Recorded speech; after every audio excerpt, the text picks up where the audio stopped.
scholars. How are you all? Let us continue with lesson 8, the elephant's nose. Today we shall look at the question answers.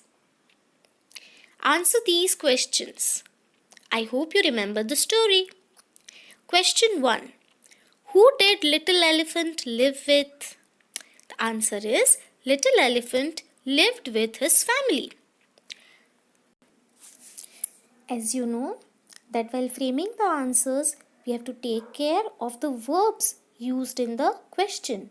So the verbs in the question are did and live, which makes it a past tense, right? So in the answer, we are writing lived. Let's move on to question 2.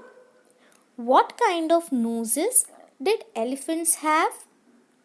The answer is the elephants had short, round noses. Again, let's look at the verbs did, have.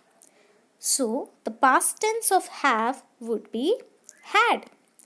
So, in the question, did have becomes had in the answer. Question 3. Little elephant tripped over a log when he reached the river. Was it really a log? What was it?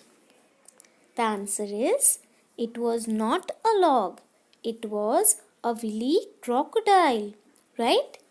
Let's see the verbs that are used in the question. The verbs used in the question are was, both the times.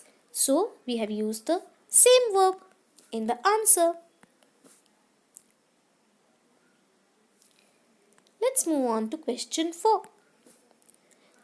What did little elephant ask crocodile? The answer is little elephant asked crocodile what he ate for dinner. Let's see how we have framed the answer. The verbs are did, ask in the question. So in the answer, we made it asked.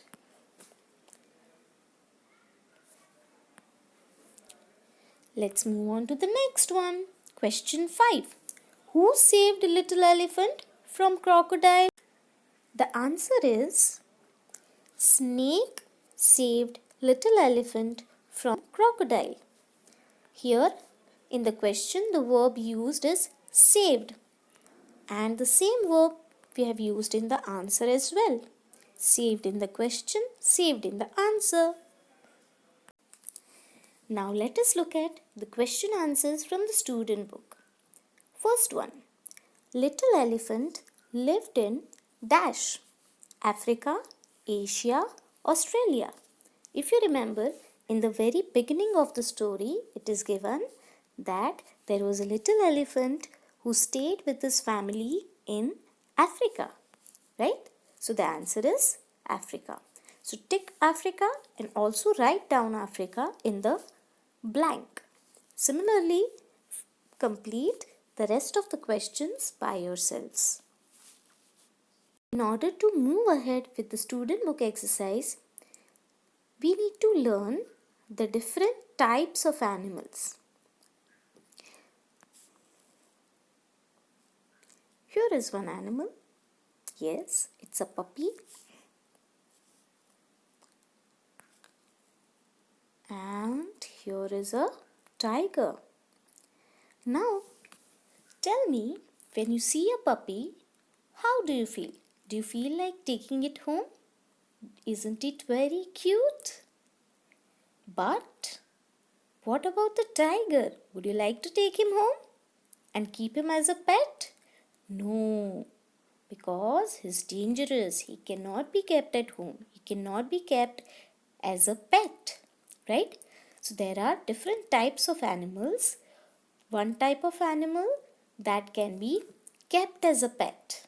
For example, a dog, a cat, a cow, a goat.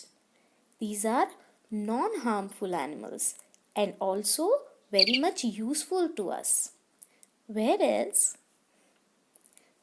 animals like tiger, lion, elephant, leopard and others, better stay away from us in the jungles, right? So, animals that can be kept around us as a pet are called domestic animals, and animals who cannot be kept as a pet, who better stay away from us in jungles, are called wild animals. So there are two types of animals, domestic animals and wild animals. Now here we have a student book exercise where we have to rearrange the letters to get the names of the wild animals in the picture. As you can see, all the animals which are there in the picture are all wild animals. They all live in forests, right? So they have given us jumbled letters out of which we have to find out their names and we have to write down the answers in the boxes.